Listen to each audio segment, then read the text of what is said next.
శ్రీమాత్రే నమః. 89వ శ్లోకం.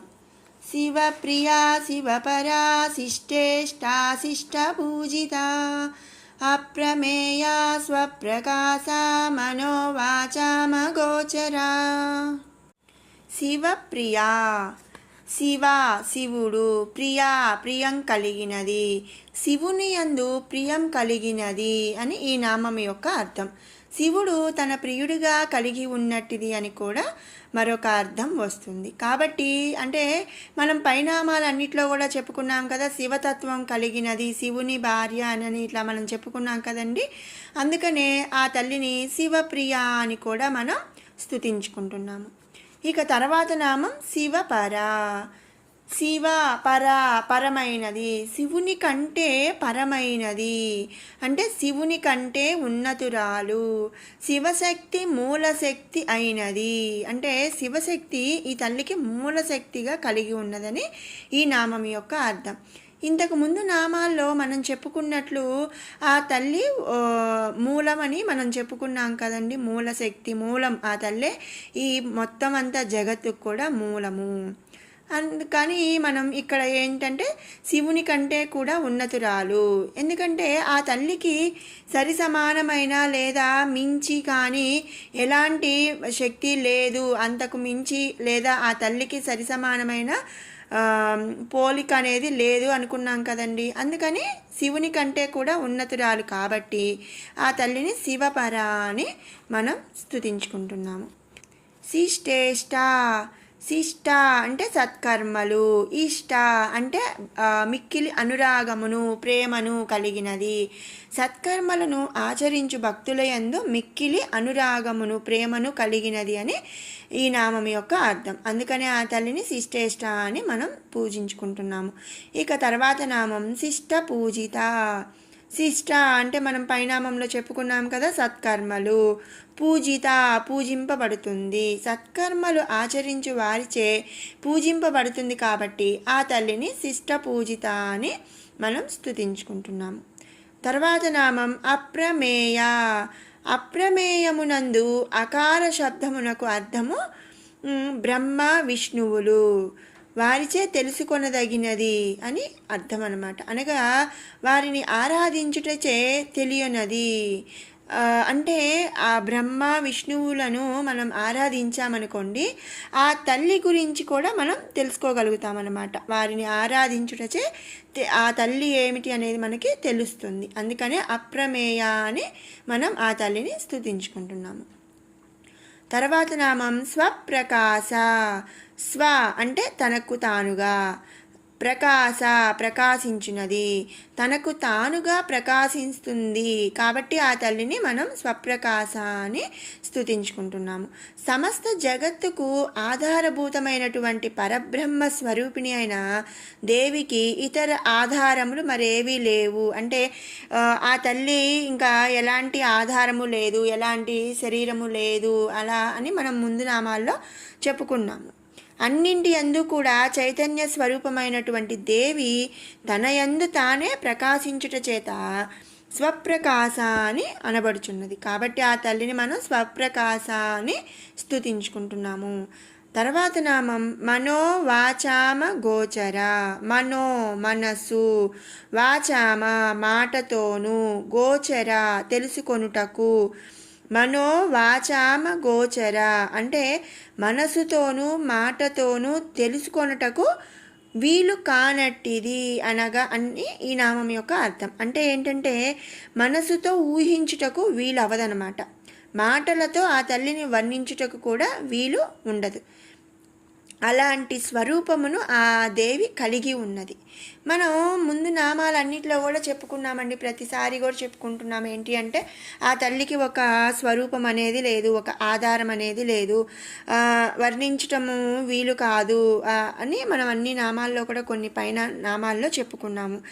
కాబట్టి ఏంటంటే మనసుతో కానీ మాటతో కానీ మనం ఆ తల్లిని వర్ణించలేము. కాబట్టి ఆ తల్లిని మనోవాచామ గోచర అని స్తుతించుకుంటున్నాము. 90వ శ్లోకం. చిచ్చక్తిశ్చేతనారూపా జడశక్తిర్జడాత్మికా గాయత్రీ వ్యాహృతి సంధ్యా ద్విజబృంద నిషేవితా. చిచ్చక్తి, చిచ్చక్తి అంటే చైతన్య శక్తి. చైతన్య శక్తి అజ్ఞానమును హరించినట్టు శ్రీ విద్యాశక్తి స్వరూపిణి ఆ తల్లి. అంటే ఆ తల్లి ఏంటంటే ఆ తల్లి స్వయం ప్రకాశం అని మనం ముందు చెప్పుకున్నాం. చైతన్యం అంటే ప్రతి అన్నిటి అందు కూడా చైతన్య స్వరూపమైనటువంటిది అని కూడా మనం చెప్పుకున్నాం కదా. ఆ తల్లి చైతన్య శక్తి ఏంటంటే అజ్ఞానమును హరించి వేస్తుందన్నమాట. అలాంటి విద్యాశక్తి స్వరూపిణి ఆ దేవి. అందుకనే ఆ దేవిని మనం చిచ్చక్తి అని స్తుతించుకుంటున్నాము. తర్వాత నామం చేతనారూప, చైతన్య స్వరూపిణి. పరమాత్ముని యొక్క చైతన్య శక్తియే సర్వజీవులకు చేతనా గుణమును కలిగించుచున్నది. చేతన అంటే మనం ఒక పని చేయటం కానీ ఆలోచించడం కానీ ఏదైనా సరే మనం ఒకళ్ళు ఒక పని చేసేదాన్ని చేతన అంటే చేతన స్థితి అంటే కదలిక ఉంటుంది కదండి, దాన్ని చేతన అంటాము. ఆ పరమాత్ముని యొక్క చైతన్య శక్తియే సర్వజీవులకు కూడా చేతనా గుణమును కలిగించుచున్నది కాబట్టి ఆ తల్లిని మనం చేతనారూప అని స్తుతించుకుంటున్నాము. ఇక తర్వాత నామం జడశక్తి. ఈ సమస్త జగమును కూడా సృష్టించిన మాయ యొక్క శక్తియే జడశక్తి. అందుకనే ఆ తల్లిని మనం జడశక్తి అని స్తుతించుకుంటున్నాము. తర్వాత నామం జడాత్మిక. జడశక్తి ఆత్మగా కలిగి ఉన్నది. ఎందుకంటే మాయయే స్వరూపముగా కలిగి ఉన్నది అని మనం ముందు నామాల్లో కూడా చెప్పుకున్నాము. కాబట్టి మాయయే స్వరూపముగా కలిగి ఉన్నది కాబట్టి జడశక్తి ఆత్మగా కలిగి ఉన్నది. కాబట్టి ఆ తల్లిని మనం జడాత్మిక అని స్తుతించుకుంటున్నాము. తర్వాత నామం గాయత్రి. గాయత్రి మంత్ర స్వరూపిణి. గాయత్రి ఛందస్సు 24 అక్షరములతో కూడి ఉంటుంది. ఇది దేవి స్వరూపమని పురాణమునందు చెప్పబడినది. దీనికే మరొక అర్థం ఏంటి అంటే తనను అంటే శ్రీదేవిని గానం చేయు వారిని సర్వకాల సర్వావస్థల యందును రక్షించున్నది అని మరొక అర్థం కూడా మనం ఈ నామానికి చెప్పుకోవచ్చు అన్నమాట. అలా తనని స్తుతించిన వారిని సర్వకాల సర్వావస్థల యందు కూడా రక్షిస్తుంది కాబట్టి ఆ తల్లిని మనం గాయత్రి అని స్తుతించుకుంటున్నాము. తర్వాత నామం వ్యాహృతి. ఉచ్చరణ స్వరూపముగా కలిగినట్టిది. అనగా ఏంటంటే దేవి మంత్రస్వరూపమై ఇంతకుముందు నామందు చెప్పినట్లు 24 అక్షరములతో కూడిన ఛందస్సు దేవి స్వరూపం అన్నమాట. మనం పైనామంలో చెప్పుకున్నాం కదండి. దానిని ఉచ్చరించుట దేవిని స్తుతించుటయేనని తెలియజేయబడుతుంది. కాబట్టి ఆ తల్లిని వ్యాహృతి అని స్తుతించుకుంటున్నాము. తర్వాత నామం సంధ్య. సూర్యుని యొక్క కళ చైతన్యము దేవి యందు కల చైతన్యము ఒక్కటే అని ఇక్కడ అర్థం అన్నమాట.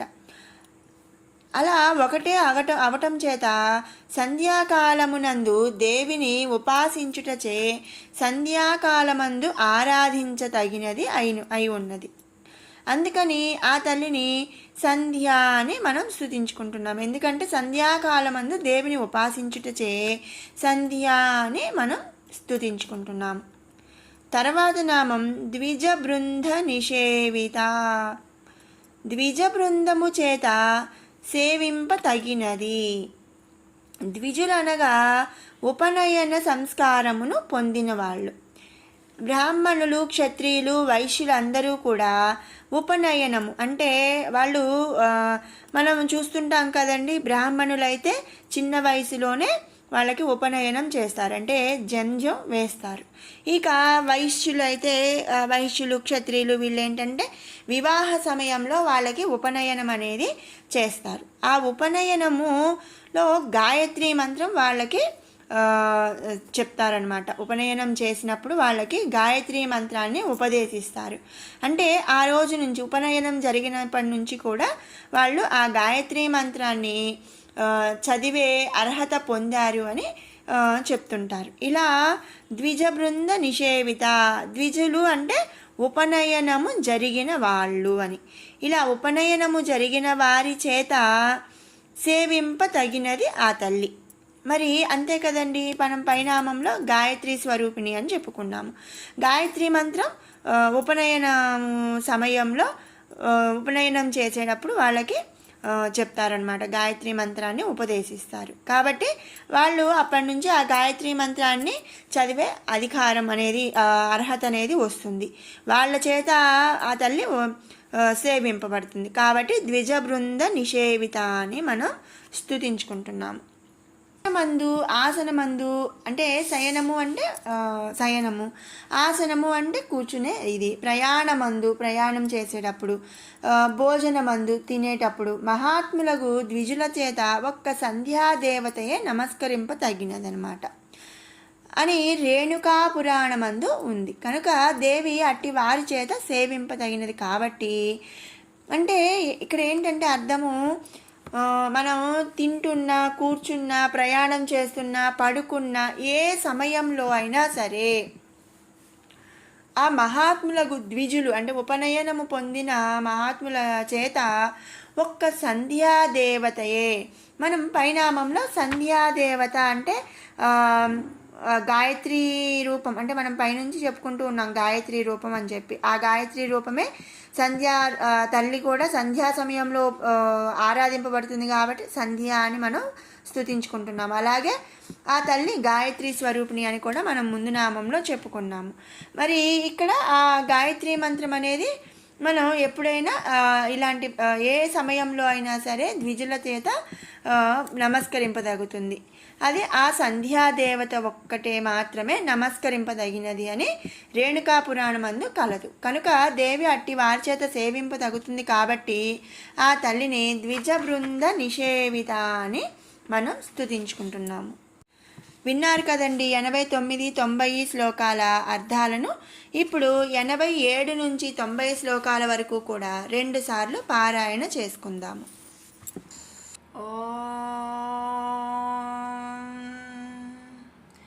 ధ్యానం అరుణాం కరుణాతరంగితాక్షీం ధృతపాశాంకుశపుష్పబాణచాపాం అణిమాధిభిరావృతాం మయూకైః అహమిత్యేవ విభావయే భవానీం. ధ్యాయేత్ పద్మాసనస్థాం వికసితవదనాం పద్మపత్రాయతాక్షీం హేమాభాం పీతవస్త్రాం కరకలితలసద్ధేమ పద్మాం వరాంగీం సర్వాలంకారయుక్తాం సకలమభయదాం భక్తనమ్రాం భవానీం శ్రీవిద్యాం శాంతమూర్తిం సకలసురనుతాం సర్వసంపత్ప్రదాత్రీం సకుంకుమవిలేపనామళికచుంబికస్తూరికాం సమందహసితేక్షణాం ససరచాపపాశాంకుశాం అశేషజనమోహినీ మరుణమాల్యభూషోజ్వలాం జపాకుసుమబాసురాం జపవిధౌ స్మరేదంబికాం. వ్యాపినీ వివిధాకారా విద్యా విద్యాస్వరూపిణీ మహాకామేశనయనా కుముదాహ్లాదకౌముదీ భక్తహార్దతమో భేద భానుమద్భానుసంతతిః శివదూతి శివారాధ్యా శివమూర్తి శివంకరీ శివప్రియా శివవరా శిష్టేష్టాశిష్టపూజితా అప్రమేయా స్వప్రకాశా మనోవాచామగోచరా చిచ్చక్తిశ్చేతనారూపా జడశక్తిర్జడాత్మికా గాయత్రీ వ్యాహృతి సంధ్యా ద్విజబృంద నిషేవిత. మరోమారు పారాయణ చేసుకుందాము. వ్యాపిని వివిధాకారా విద్యా విద్యాస్వరూపిణీ మహాకామేశనయనా కుముదాహ్లాదకౌముదీ भक्तहार्दतमो भेदा भानुमद्भानुसन्ततिः शिवदूती शिवाराध्या शिवमूर्ति शिवङ्करी शिवप्रिया शिवपरा शिष्टेष्ठा शिष्टपूजिता अप्रमेया स्वप्रकाशा मनोवाचामगोचरा चिच्छक्तिश्चेतनारूपा जडशक्तिर्जडात्मिका गायत्री व्याहृतिः सन्ध्या द्विजबृन्दनिषेविता। ॐ श्रीमात्रे नमः।